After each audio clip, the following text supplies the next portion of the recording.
Welcome to the Meeple Bunker, everyone. Today we're going to be taking a look at the new blue-orange release, Kingdomino.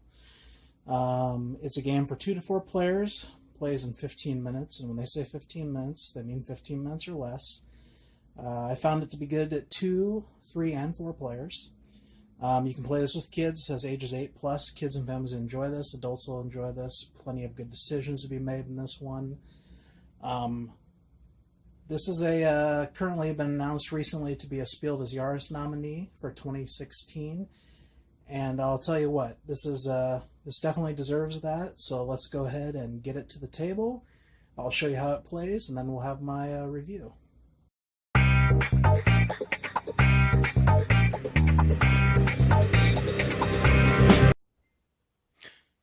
Okay. So here you see we have it set up for the beginning of a 2-player game. What I've got here is each person's starting kingdom.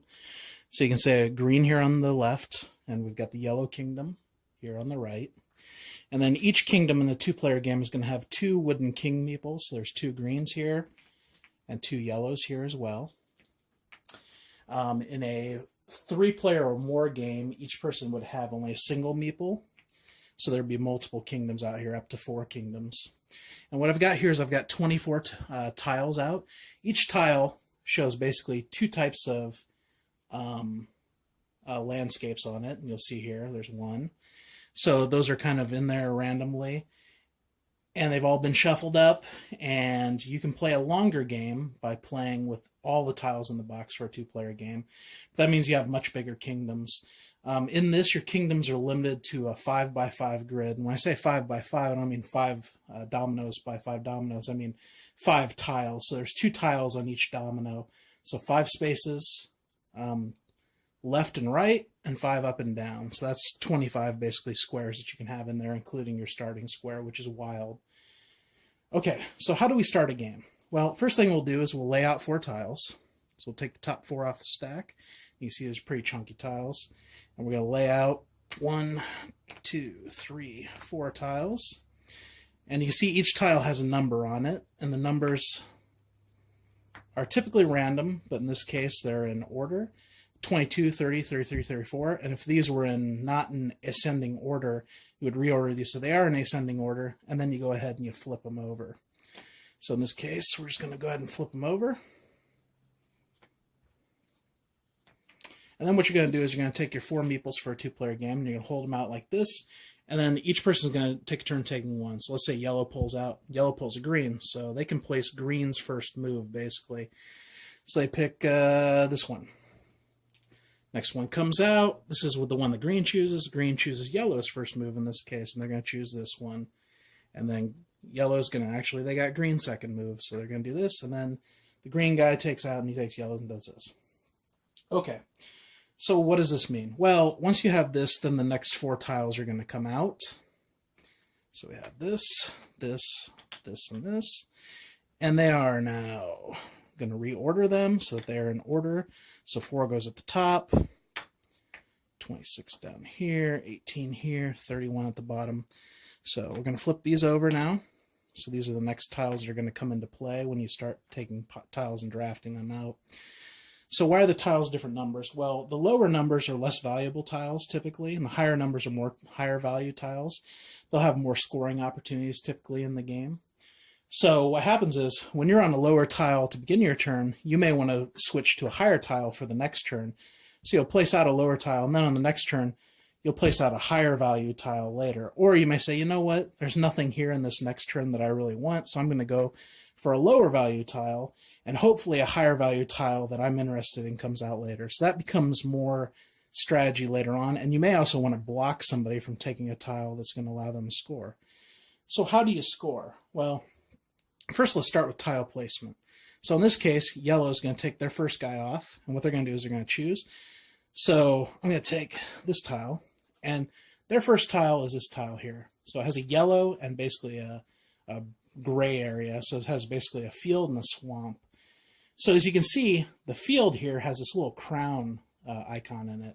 Crowns are the multipliers which allow you to score areas, and basically you score contiguous areas.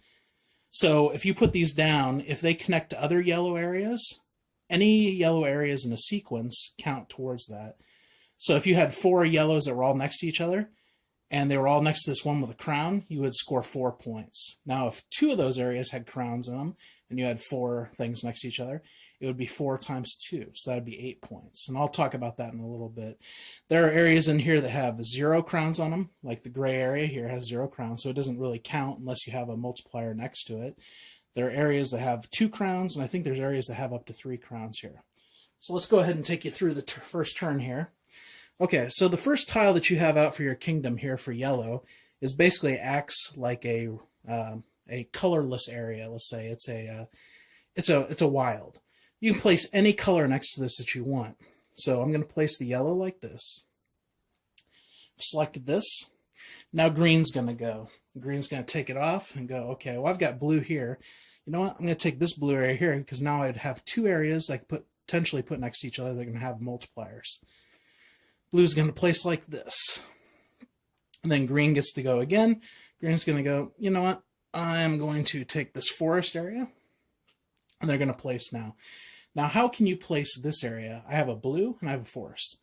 Well, all you have to do is match one space of the tiles that you're going to lay down. So you can do this. That is a legal move because blue matches blue. You don't have to match these second ones. I could do something like this because blue matches blue. Or I could do it on any side of the wild in the center. So this would be a legal move as well. Even though it doesn't match this, it matches the wild in the center. Now remember, you can only go 5 spaces by 5 spaces. So if I did this, let's say, if I had that originally going on, I'm already 5 spaces across. Now I can't connect to either end, but I can go up and down. So let's go back here. We'll start where we were again. Let's say I'm just going to do this for that move. So now I have 2 blue spaces next to each other. So if we ended here with that, I would have at least 1 scoring opportunity there. I have 2 blue spaces times 2 crowns. That'd be 4 points for that. Okay, let's go to yellow. So yellow's going to take their turn. And now they're going to go ahead and go across here. And now what are they going to do? Well, they're going to do that. They're going to put the 2 grays next to each other. These guys don't have to match because we matched those. And now what happens? The next set of guys comes out, and you just basically go back and forth, and you're building that little set of kingdom for your kingdoms, and then you'll go through the scoring. So how about I go through, I'll play out the rest of this round, and then we'll come back and I will show you how to do the scoring.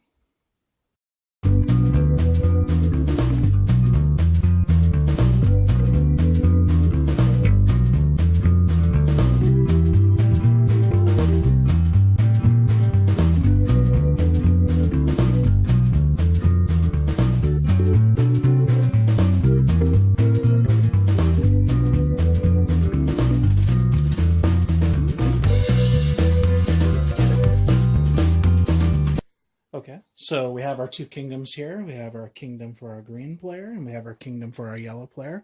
So now we can proceed with the scoring. So I'm going to do the scoring for each side here and just kind of walk you through it. So how do you score? Well, again, like I said, it's contiguous areas of the same type. But areas only count if they have a multiplier in those contiguous areas. So let's start with over here, and I'm going to show you what I mean. So here we have 3 forest regions next to each other, 1, 2, 3. But there's no crown. There's no crown like you see here in this blue space. So 1, 2, 3 times 0, worth 0 points. Again, the same for these 2 regions, which are the same color, but they have no crowns in them, so 0 points for that. Down here, though, we have 2 regions that are the same, the forested regions next to each other, and there's a crown multiplier, so 1, 2 times 1, that's 2 points. Okay, this is a random space, that means nothing. Then we go to this blue space with 1, so 1 times 1, that's 1 point. Nothing for this space. Now we have 3 spaces here. Now this is a good scoring one. So we have 3 here next to each other of the same type. 3 of these little village spaces. But we have 1, 2, 3, 4, 5 crowns. So 5 times 3 is 15 for that. So that's a good scoring opportunity. Then let's proceed up here to the top left corner. We have 1, 2, 3 spaces of forest here with a 1 multiplier. So 3 for that. So we have 3. We have 15, so that's 18. 2, that's 20. And that's it for that. Plus this 1 here, that's 21. So we have 21 so far. Now we have our big scoring area. we have blue spaces, water spaces, 1, 2, 3, 4, 5, 6, 7, 8 spaces next to each other in a contiguous area. And the best part about this is the number of crowns. 1 crown, 2 crowns, 3 crowns, 4 crowns, 5 crowns. So 5 crowns times this number of spaces, 8 spaces. So 5 times 8, that is 40 points right there. So 40 plus 21, so basically 61 points for this particular one. Now we proceed over here to the right kingdom. We proceed to the yellow kingdom, and we'll do the same thing. We'll take a look at contiguous areas. 2 yellows next to each other, but no crowns, so 0 points there. We have these 2 basically cave spaces next to each other, so 1, 2, but we have 5 crowns total in them, so that's 10 points. Nothing here, because no crowns. This is worth 1. It's all, actually, sorry, there's 3 here. They're the same, times the 1 crown there, so that's 3 points. Nothing for these 2 spaces. We have 1, 2, 3, 4 with 2 crowns, so that's 8. Then we have 1, 2, 3 with 2 crowns, that's 6. We have nothing here. These are 2 spaces next to each other, the same type, but no crowns. And then we have 1, 2, 3, 4, 5, 6 of these swampy spaces, times 4 crowns total. There's 2 in this one and 2 in this one. So there's 24 points. So 6 times 4, 24. So let's count them up. So 24 plus 10, so that's 34. There's 35. Plus 6, that would be 41. Plus 8, 40, that would be 49. So 61 to 49, if I did the math right, and I may not have done the math right, but you get the idea. So that's basically how this does. And as you can see, it went really quick. Now, sometimes you're going to get to a thing where you can't place tiles legally. So there may be gaps. So you may have gotten a tile that you couldn't place here because you didn't match one of the spaces. So basically, you'll lose out on that. That's always a possibility. But in this case, I basically had legal opportunities to place all the tiles, and I was able to complete 5x5 grids. Now, there's ways you can play that have bonuses for being able to do that. And then there are other, basically variations on the game where, like I said, you can use all the tiles in the game. This only uses 24 tiles, but you can use every tile in the game. So then I think you go to a 7x7 grid. So you have much larger kingdoms. And obviously, if you're playing with more players, you would use all of those dominoes and be able to go up to 4 players. And then obviously, each person would go with only 1 king for that. So that's how you play the game. That's how you score the game. Now let me tell you my thoughts on the game. Okay, so what are my final thoughts on Kingdomino? Well, you know what? This is a great game. This is a great little filler game. You're going to bust this out. You're going to want to play this 2 or 3 times in a row, no problem. Like I said, 15 minutes, and it sticks to that, man. You can play that in 15 minutes, no problem. You probably play a game in 10 minutes, once you get going, those types of things. There's good decisions to be made here. This is not a no thought type of game. You want to go for areas and create areas, but sometimes the random draw of the tiles, the dominoes, are going to dictate your strategy. So there can be overarching strategy for what you want, but it's also a very tactical game. You're going to have to make decisions in the heat of the moment. It's another classy, really classy blue-orange production. Love these games. This is good for adults. This is good for kids, families. You're going to have a good time if you bust this out. There's a reason that this is a Spiel des Jahres nominee this year, for sure. You're going to play this. You're going to like it. You're going to enjoy it. I have no doubt about that. Let's talk about the components for a second. You have these really thick, chunky wooden meeples of the different colors. Here are the different ones. Blue, green, pink, yellow for the different kingdoms.